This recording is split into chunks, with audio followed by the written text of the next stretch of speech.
Thank you, Renee, and welcome everybody.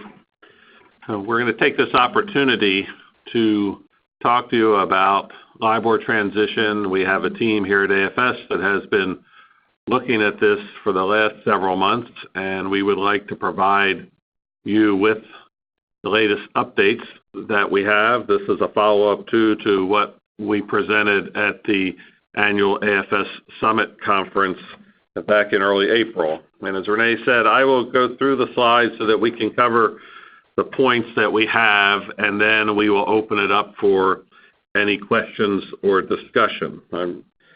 So if I move to slide 2, and what we know, we'll talk about what we know about the transition from LIBOR and several key open points that are still outstanding that the AARC and their sub-working group are working to resolve. Obviously, all if not most of the banks are and have been looking at the LIBOR transition to understand where is the impact, because there's many different areas in the bank, to also look at the treasury and pricing strategies that are impacted. And please note that AFS does provide the AFS pricing dashboard, which can bring you meaningful market data about interest rates, spreads, and fees as you look at your strategies for moving away from LIBOR. Also, work has to be done with the credit agreements and the language documentation for the loans to be sure that the wording is in support of what your practices will be relative to the new pricing options. And what we've been spending most of our time with here amongst the AFS team, of course, is on the loan servicing aspects of the LIBOR transition and to be ready operationally for those changes that are coming. We'll talk at the end about what our next steps are and then get into questions. So as I move to slide 3, many of you have seen this by now. This, of course, is the timeline of the transition away from LIBOR, and that the LIBOR rates as we know them will be disappearing sometime by the end of 2021. So that date now is fast approaching. So as final decisions are made for operational readiness, we're going to be looking at taking steps as quickly as possible to be ready. We move to slide 4. We did send out a survey to our AFS clients. We appreciate those who responded. And just to gauge where the banks are relative to this topic, and if we start in the upper left quadrant, obviously about the importance of the LIBOR transaction, it's pretty obvious that the overwhelming majority of banks are focused on this. Most have a formal project in place to look at all the various aspects of the LIBOR transition. And the bottom left, of course, is are we following the timeline as expected? Everyone understands, which is a good thing, that this does need to be resolved sometime in the year 2021. In the upper right-hand corner, we asked about the replacement for LIBOR, and the most predominant solution being talked about with the market is to use the SOFR rate as the best replacement. So again, the banks are confirming that that's the direction that they're going in. And the last question that we put up here was about how are you going to actually calculate interest using the SOFR rate. And we'll get into more of this in today's call, but you can see there's still a majority voting for a new form of interest calculation, compounded in arrears, and we'll talk about what that means to the market. So if we move to slide 5, again for background, we know that the Fed put together the AARC committee to deal with the transition from LIBOR, and out of the ARC committee, as it's known, a bank loan operations workshop group was created. You'll see the BLOWG or BLWG, it may be referred to And that's really to start focusing a lot on the operational readiness aspects of LIBOR transition. And the first meeting was actually held up on Wall Street at the end of January amongst the leading banks, and AFS attended as one of the main loan system vendors to be sure that we are in a position with our products to support the new market requirements. So the Operations Working Group continues to meet, and I believe another meeting was just scheduled. I received note this morning for May 17th. So we can give you updates up until the most recent meetings. Know that this working group continues to meet and continue to work through the issues. I move to slide 6 as far as what we know today. We know that SOFR, the Secured Overnight Financing Rate, is the most likely rate to replace LIBOR at this point in time.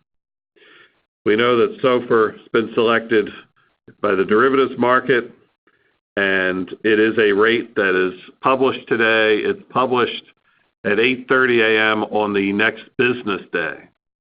So it is calculated based on funding that occurred today so that tomorrow morning you would get a published rate. And again, that will present some challenges where the rate is disclosed the day after, and we'll talk about that a little bit more today. The idea of having a SOFR rate as a replacement would lead us to have a similar process to the way LIBOR works today, which is more like a forward-looking term rate. So today you can know what your 30-day LIBOR or 60-day LIBOR, 90-day LIBOR, or so forth. Those equivalents have not been formalized for SOFR. So in the possibility that those forward-looking term rates are not defined by the time LIBOR is suspended, then we will have to look at other options.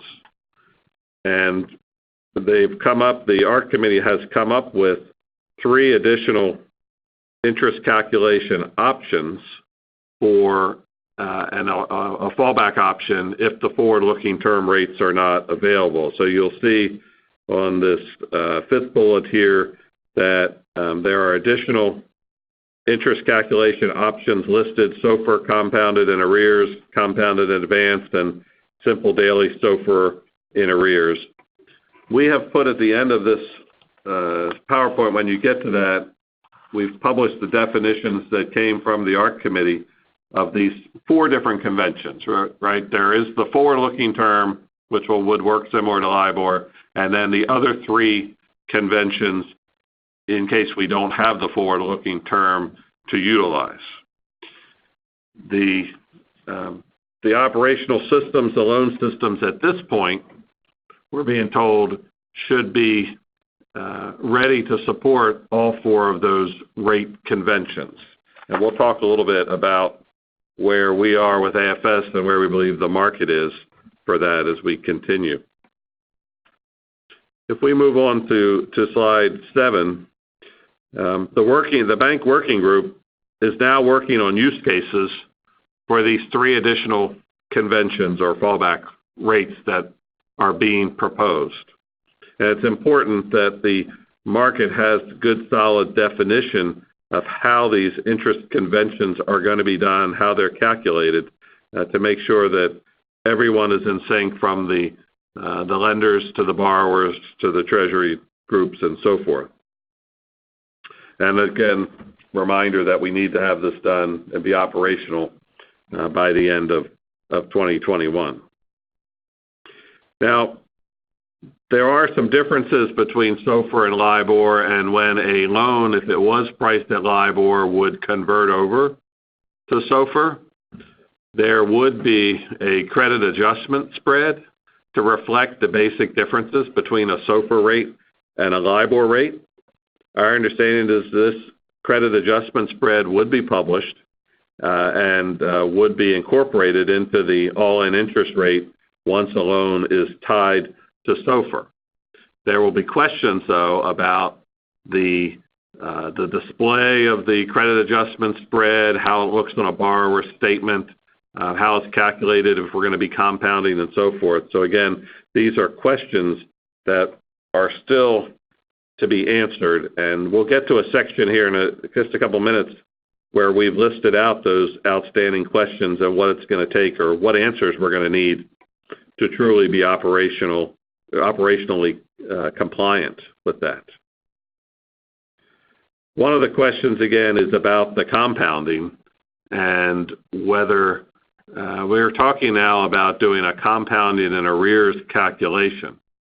And compounding and arrears would be, when you start accruing each day of the month, you would accrue interest the first day, and on the second day, you would add that interest amount to the principal balance, and then accrue interest on the second day on the adjusted principal to include the prior day's interest. And then as you go forward day by day, you would be compounding the interest into a balance that the next day's rate is accrued against.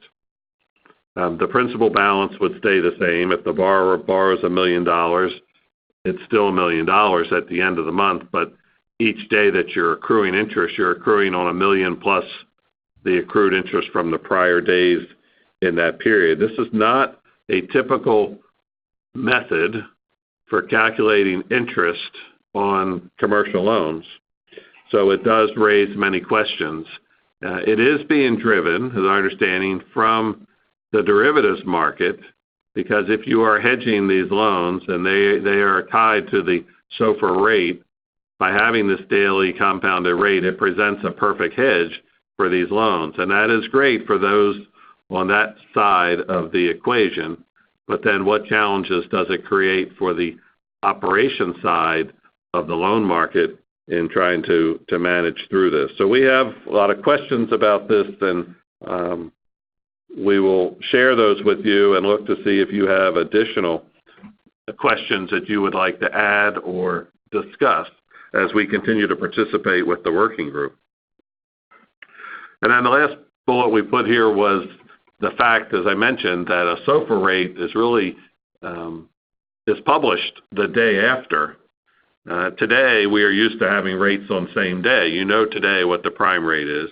You know today what your 30-day LIBOR would be. And in fact, to deal with that, LIBOR publishes 2 days in advance. So there is time to disclose to the borrower what their rate's going to be if they're going to borrow LIBOR, 2 days from now, and so forth.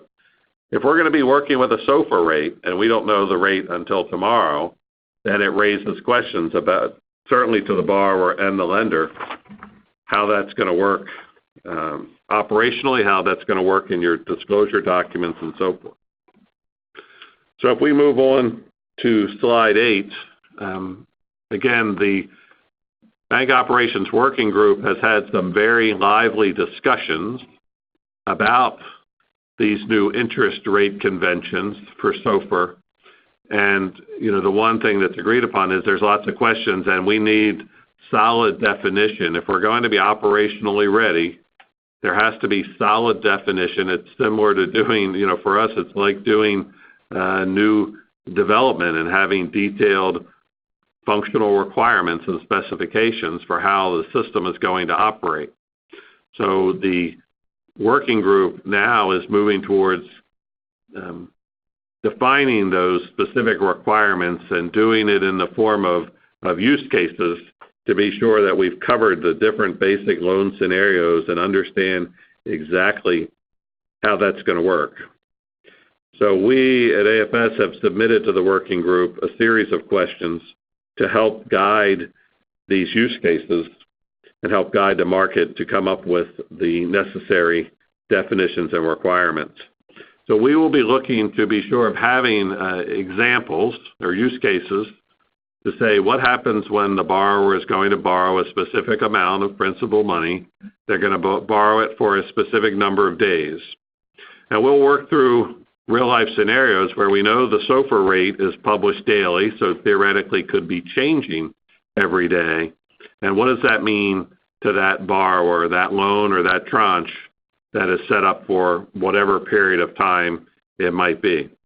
Certainly in number 3, we'll want to know how the credit agreements would be written, how they define this interest calculation method how the rate disclosure is done. If you're going to be doing a compounding in arrears, then does it require a different form of rate disclosure, similar to what we know on the deposit side or what we know with retail credits with like Reg Z requirements? We're trying to determine if we're going to be subject to similar disclosure requirements around our commercial loans for these types of interest calculations. And number 4, a very obvious question is what rate is quoted to the borrower. So again, if the SOFR rate for today isn't published until tomorrow, how is that going to work with the borrower when they're going to need their funds today? We certainly have open questions about the borrower's willingness to accept this type of rate structure. But at this point, the market seems to still be moving forward to say that this is going to be what will be offered, and the loan systems will need to be able to support that. So then when you get into the interest calculation, again, if we're dealing with the compounded and arrears, because that's the most challenging one, is making sure it's clear how this interest is calculated each day. And there's even now a question about compounding and whether are you compounding the balance, as I explained earlier, or are you just compounding the rate? So you're still accruing on $1 million each day, but the rate is compounded as you go through the period of time. And then how is that calculation done? Again, how is that presented to the borrower? How does it appear on a billing statement, and so forth?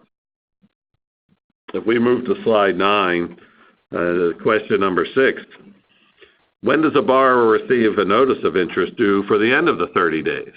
Again, we're using 30 days just as one example. It could be any period. But certainly, if typically the borrowers would get a statement in advance of the end of the period to say this is the amount of interest that's going to be due. If you're going to send this in advance, X number of days, well, the SOFR rate's going to continue to change those next few days. How is that going to be?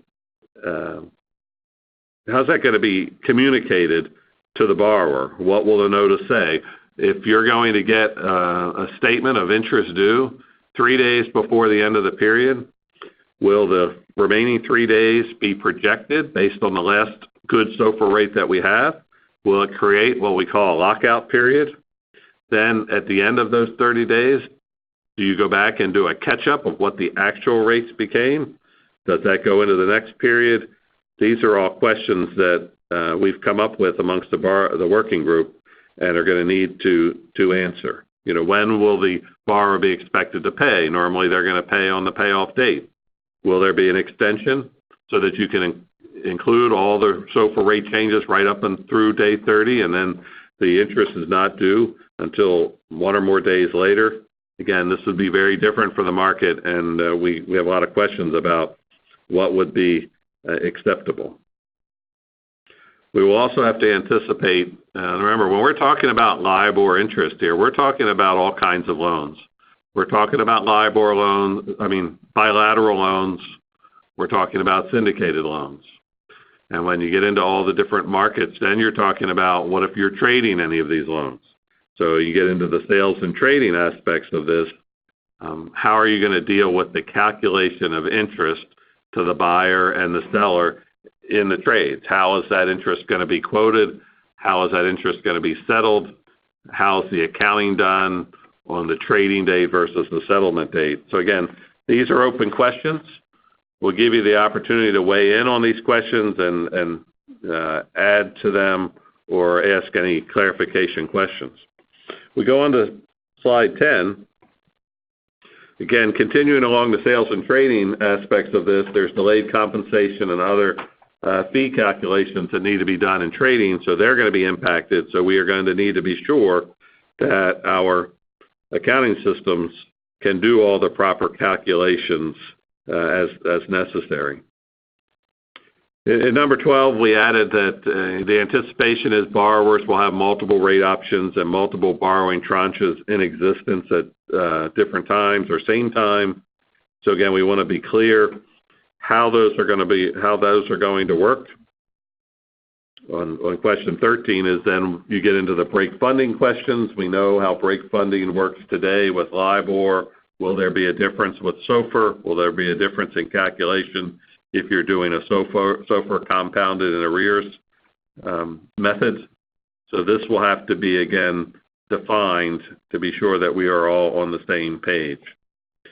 Number 14 I mentioned previously is, again, back to if we're compounding, are we compounding the actual balance to create a notional balance to accrue against, or are we compounding the rate, which will then require a new calculation of that rate? Will that be up to each lender to determine what that compounded rate would be, or will that be something that's published by the market?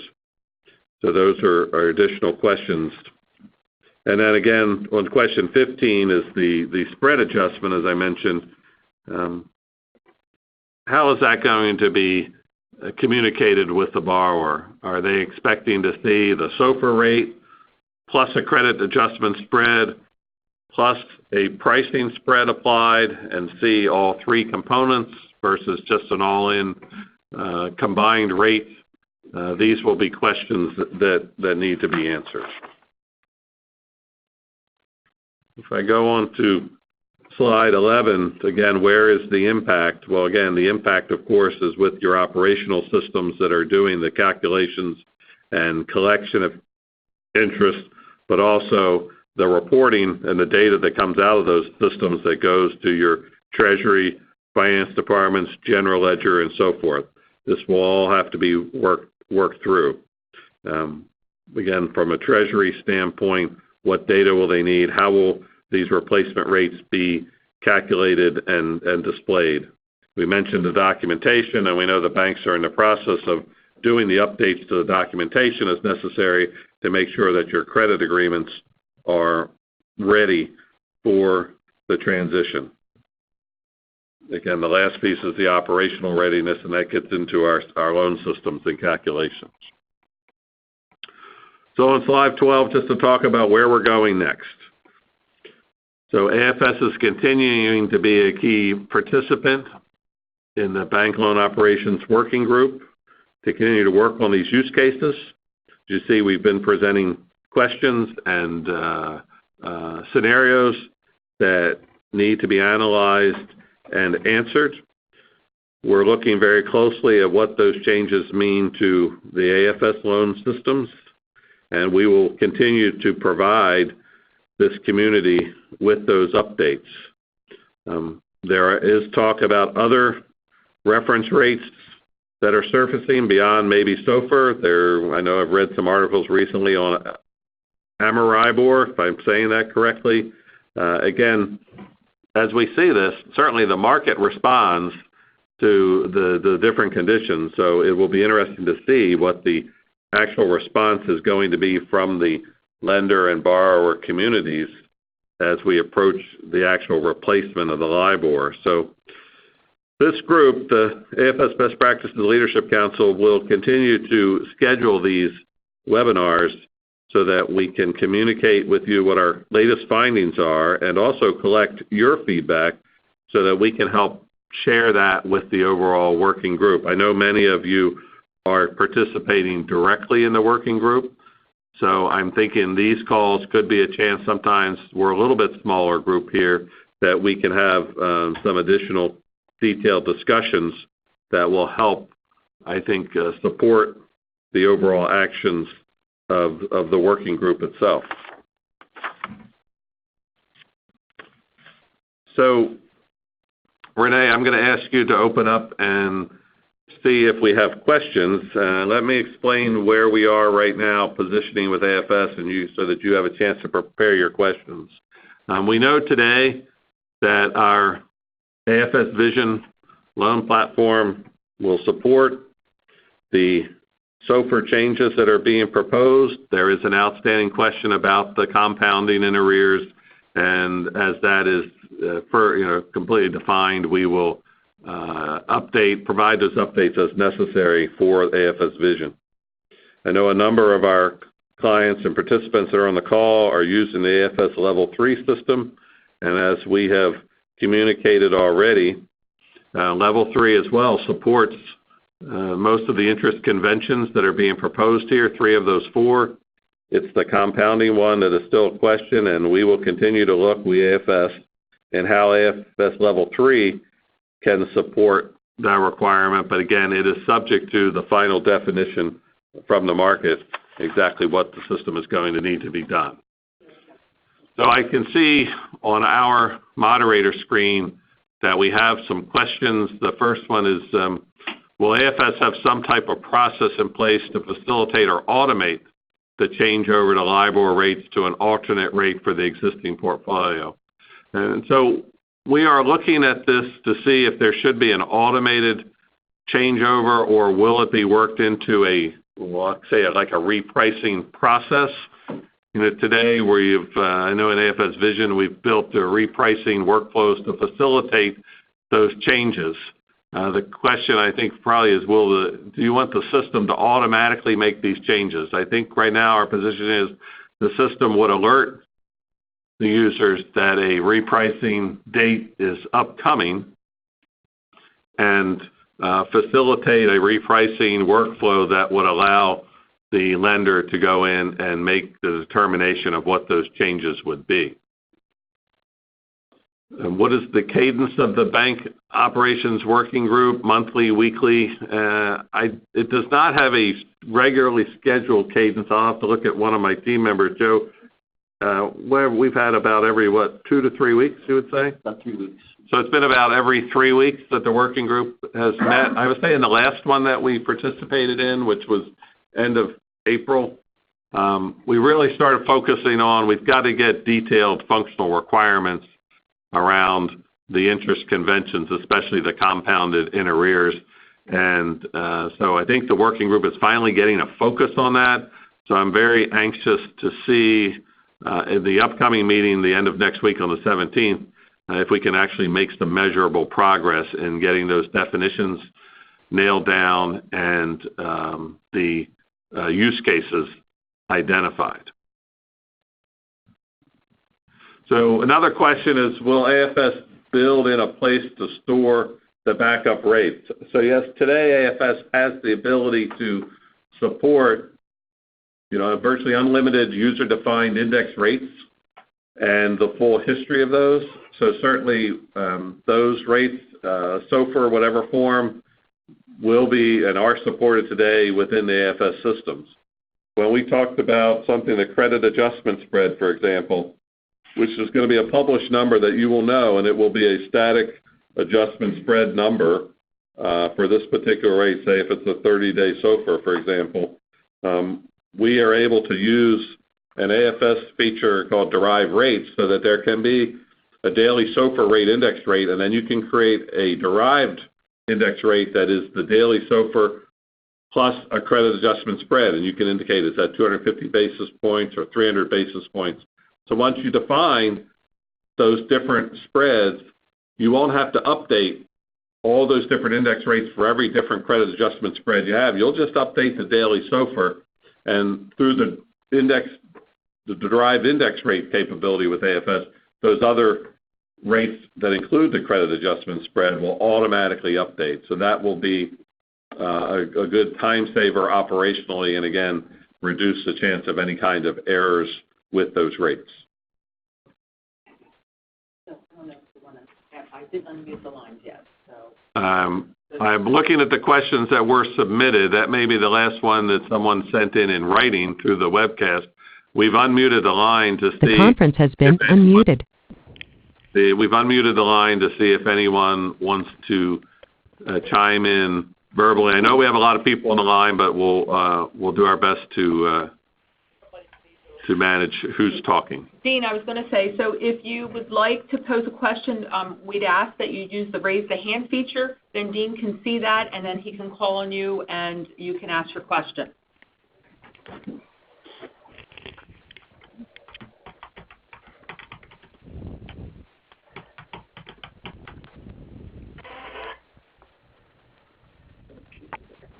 One thing I'll ask, and you can provide feedback later, is again, we put in the appendix the 4 different interest rate conventions If there are questions about exactly how the other ones will work, I know we talked mostly about the compounding and arrears, but if there are other questions about that, we could certainly have another session and kind of drill down into those details of all 4 conventions and make sure everyone has a good understanding of how they work.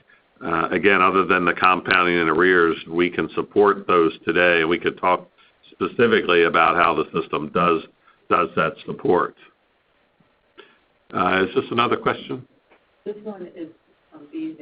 So what are other banks doing to flag their portfolios to determine what the alternate rate will be? And that's a good question. I would ask if there's anyone on the call that wants to speak up to see if they've made plans yet as to how they might do that.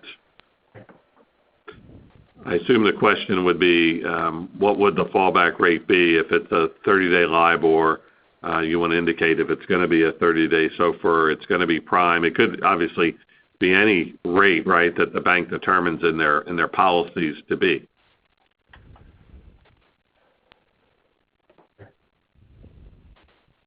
Nope. Any other questions from the group today? I said we will look to schedule our next one. Probably it's going to get at least in the next month, but it's also dependent on if there's major breaking news. We will do it sooner as we have information that's appropriate. So the question is, now we have a question about, do you have a budget plan for transitions for systems and processes? I think this might be a question for the banks themselves, right, of how much do the banks anticipate it will cost to transition to LIBOR. So again, I can ask if anyone wants to chime in now, or we can include this in our communication that people can provide responses, that it could be a talking point the next time we get together. Does anyone want to weigh in on that today? I've had some banks, I've heard, as AFS has talked to different banks, that this is almost being considered another Y2K project. Probably similar in importance. I don't know if it's the same impact, but certainly it's something that the banks will have to address. And, in the bilateral space, of course, the lender obviously is the one that offers the terms, right, to the borrowers. When we're talking about the syndicated space, it becomes a little more complicated, because if you're a member in a syndicated deal agented by another bank, then there's a question about, what input do you have and what the rates are. And if the lead bank, creates a certain interest convention and you're going to be a participant, then obviously your systems will need to be able to do the calculations that are being offered by the lead bank on those deals. So it's something else we obviously have been considering. As far as AFS goes, of course, we're going to accrue and calculate interest on bilaterals and syndicated loans in exactly the same way, the same capabilities. So we'll be in a position to support either types of loans that you might be involved with. Hi, this is Melanie Bigham from Comerica Bank. I'm sorry I didn't raise my hand, but I have a question. Sure, Melanie. Does AFS have a date by which you feel you have to have these decisions answered in order to complete, the development, knowing you may not know what that is, to be able to accommodate the timeline with which we're marching towards? And this would be specific to level 3. Yeah, so what we've been communicating back to the ARC committee is that we need to know by yesterday, right? That we need to know as soon as possible, anticipating that if there's any development work that AFS is going to be doing, that needs to be completed, tested, be made available, and then each client needs to implement that. So we do not have a hard and fast date at this point, because it's also partially dependent on the extent of the change that might be required. But we are hopeful that the definitions would be completed sometime this summer. I don't think we want to go beyond that. Thank you.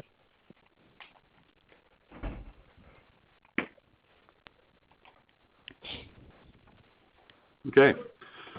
Well, thank you, everybody. I hope that this was valuable to you today. And again, you have our contact information. If you have specific questions or input that you'd like to provide to us, we certainly welcome that, and we can incorporate that into next month's presentation, and then we will continue this dialogue as we navigate through this transition. So again, thank you, everybody, for participating today, and we'll look forward to talking to you next time. Thank you.